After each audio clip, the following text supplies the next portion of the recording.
Hey everyone, welcome. It's time to build a computer. I've been wanting to do this forever. Welcome. This is going to be so much fun. So I'm Dix. For those who don't know me, I stream on Twitch and moderate a crap ton of Twitch channels. This is going to be... I've been wanting to build a PC mainly for a long time just because it seems like something nerdy and fun to do. But once I started trying to stream Overwatch on my laptop, it wouldn't work. It made it impossibly hard to stream and everything like that. The game graphics slowed down and chugged. So right around that same time, some good friends of mine over at Loading Ready Run were streaming a build of Kate Stark's new PC, and that got me thinking, let's do it, because that's the whole point of that one stream is to kind of inspire people to actually start building things on their own. So I figured, why not? I want to give a major shout out to Texan Reverend, who is the guy. You can find him on Twitter, and you'll see him in Loading Ready Run chats and stuff like that. He's the one who helped with this build. He helped with Kate's build. He is an excellent, amazing guy. Awesome help for tech source. If you have any questions about stuff like that and want to build your own computer, please go talk to him, or you can talk to me. You can follow me on Twitter up there. I can just direct you to him and all that kind of stuff. He's a great guy. And he'll be glad to help you out if you have any kind of questions on a PC build of your own. So with that out of the way, let's get on to what we're here for, the PC build. So we're going to start with our parts overview first. And what we're going to do is, this is our parts list right here on the side. I'm going to just pull the parts in and stuff like that and show you guys what we've got. But first, I need to actually resize some windows, so we're going to do that really quickly, because why not? Ta-da! So here's where you guys are going to see this. I need to shift that up. There we go. Trim this down just a hair bit more. There we go. Alright, we're in business. So, here's what's going to happen. I'm going to show you guys here. This is our lovely little overhead display. We're going to move this around. There we go. So we're going to start off at the top of our list with our case. The case I chose for this, it's kind of based around the motherboard that I chose. I chose a MicroATX, which is small but not insanely small. So we've got the case right here. It's a lovely Corsair 350D Obsidian. Nice front paneling there. It's got a nice side little panel. You guys can see the little the camera. It's got a nice side panel. Inside, pretty roomy. Take the thumb screws off here. Remember, when you're building a PC, always have a little cup to store your screws in. That way you don't lose them. So we'll take this little side panel off for right now. Oh no, we're peeling this plastic off later. So maybe bonus features. So inside the case, as you can see, it's nice and roomy. Plenty of room for a large graphics card. It's got a hard drive cage down below as well. The two hard drive cages down there. This case does come with a 2 SSD hard drive thing that goes right here usually. I took that out because I've actually put one of my hard drives already pre-installed in here before, and it's some little pre-stream prep for this. But yeah, it's PCIe on the it only comes with one really good PCIe 16 speed or PCIe 16 slot on these mini ATX or micro ATX. Oh, I gotta get that right. Micro ATX boards, but I just need that for my graphics card. I went over this one over what's called a mini ITX, which is a little bit smaller, because those usually just have the one port and they don't have extra ones. And I want to put a graphics capture card in, or a capture card for video at some point in the future, so I can take stuff like my PS4 or my Xbox One or any other thing by HDMI, pump it into my PC so I can stream through my PC and not just through the actual interface in PlayStation. So it's a really nice case. Excellent. I was looking at the 250D, which is like the one for the MicroATX. If you're looking for a new case and you want to build a PC, I definitely like the classiness. If you're looking for a nice, just simple case, the ones from... Stop focusing. Autofocus, please. Anyway. So anyway, next up, we got our CPU. This is the brains of our computer.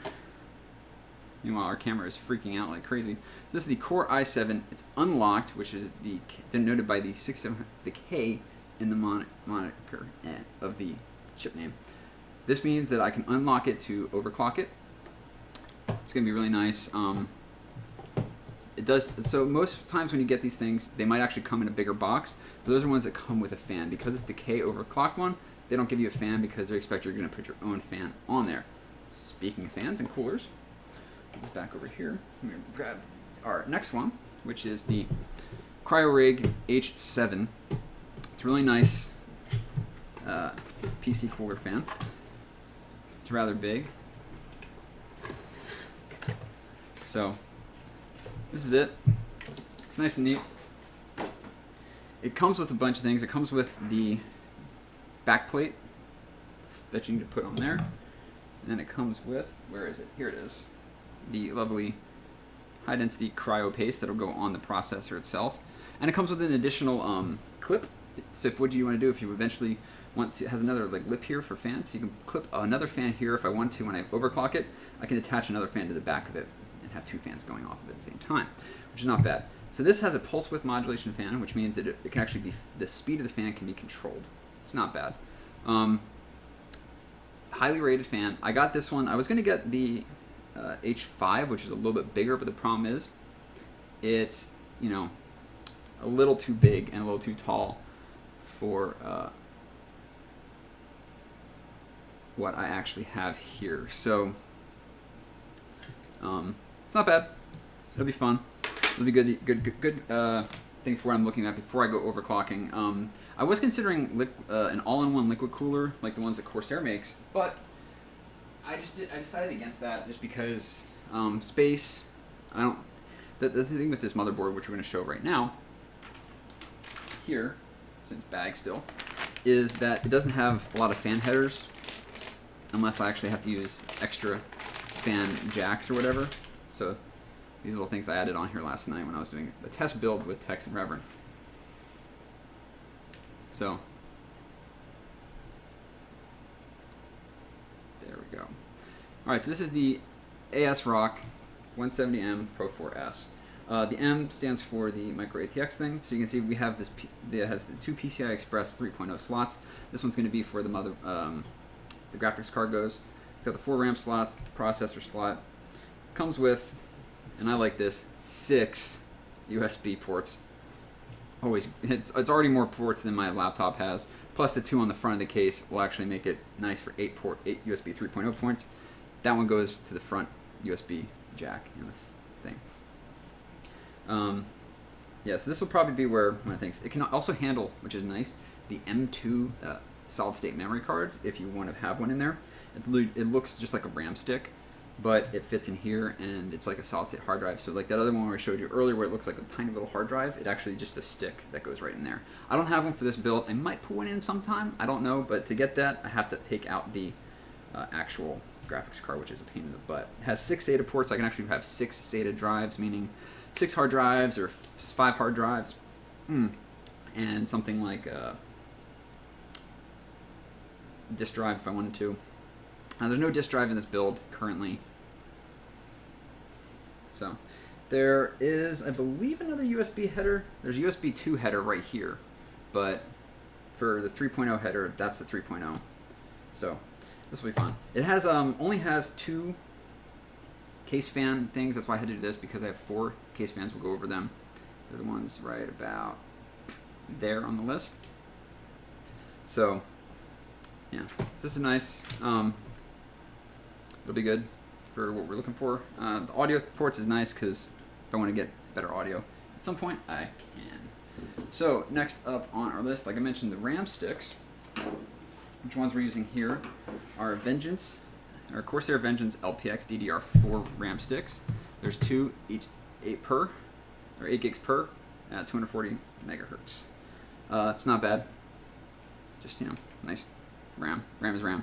We have to get the DDR4 because that's what our motherboard supports. Now, each RAM has like a little notch in it. So if you get DDR3 RAM and you try to put it on a DDR4 board, the notches aren't going to match up properly. And we'll show you that when we go over the actual final build for that.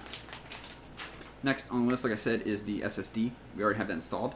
For our actual regular hard drive, I have a 1 terabyte, just because, for right now, this is going to be my game drive, 1 terabyte Western Digital black drive. This is going to be, like I said, where my games go, and other stuff like that. I'm going to get a second drive for when I start making a lot more videos and editing, stuff like that, because this PC will let me actually record videos a lot easier than just recording them straight to a laptop. So, we have that for the hard drive.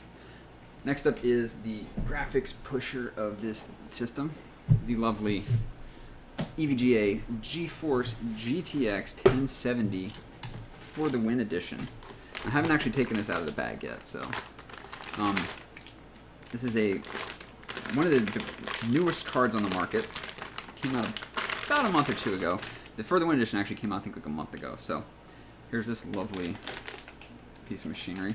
So what's cool about this one is that each one of these little white spaces on here actually will glow when we put it in, and there's actually custom software that I can actually set the color to. It comes with an excellent little back plate to protect against this kind of stuff. Yeah, sorry about the autofocus, everybody. Yeah, so For the Win Edition, it's really nice. Big. It's a power-hungry little beast. It's got 2 8-port power things and stuff like that. Yeah, this is a big old hefty card, but this bad boy is going to pump a lot of pixels. It's going to be really nice. I'm really looking forward to actually gaming with it when I get a chance to. So this should allow me to stream stuff like Overwatch in nice high res, while also being able to stream and all that other good stuff, and not have to worry about upgrading my graphic card for quite a while, which is nice. So I went with this one instead of going with like an older 980 or other one that, you know, it's a generation behind, because they actually made some huge huge advances in the stuff. So one of the last things we have is our power supply. Oh my gosh, this autofocus is killing me. Let's see if I can stop this autofocus real quick, guys. Oh boy. There we go. I just turned the autofocus off, so it shouldn't be blah blah blah anymore for us. Hey, the Dix laptop is still going to be around. I might actually use it for stuff like on 24-hour streams if I'm doing like cooking or something like that. Which nice. So yeah, this is a really nice power supply. It's EVGA SuperNOVA. It's one of the better brands out there for power supply. It's a fully modular hard drive. The G2 is one of their really good ones. 650 watt means that's just how much I have for it. So what's really nice is this comes like an actual like bag for all the cables I'm going to be using. So I've got all this. I have a couple extra ones in here that I'm not going to use. Namely, I don't think I'm going to be using the Molex connector, which is this one. And I don't need this secondary SATA drive power cable, just because it's not what I'm plugging in. I don't have that many extra SATA cables. So anyway, what I mean by fully modular hard drive is this actually comes in its own little spiffy little bag. Is that it's got these lovely ports right here where you can plug all that in. So if you don't need all these extra SATA ports and stuff like that, I can only just plug one of them in if I need to. So it's gonna be great. It's got CPU thing, the 24 pin for the motherboard, plus the CPU and other accessories and stuff will go all in here. It's gonna be great.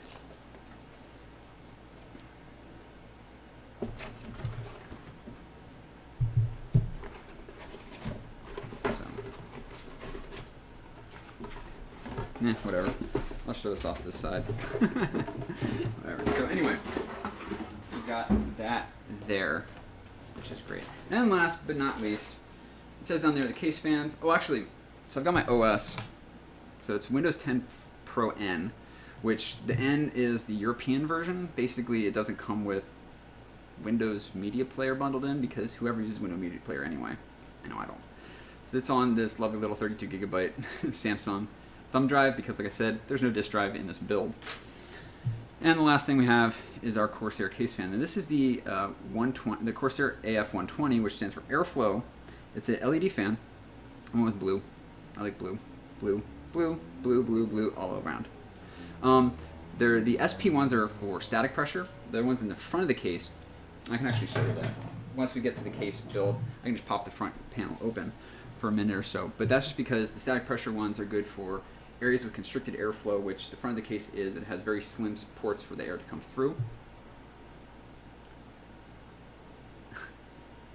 And this one though has more fins on it because this is designed for pushing more air through it. So I have 2 of these that are gonna be on the top. We're gonna install, I have, like I said, I did some pre-work on this last night. I have 2 of the SP fans installed in the front already, and I have this one of these installed on the top. So we'll install one of these when we first get to where we're going next with this lovely little build here. The next part is gonna be a case prep. We're gonna pop to that in a second. So thanks so much for watching this parts overview. Next up will be the case prep.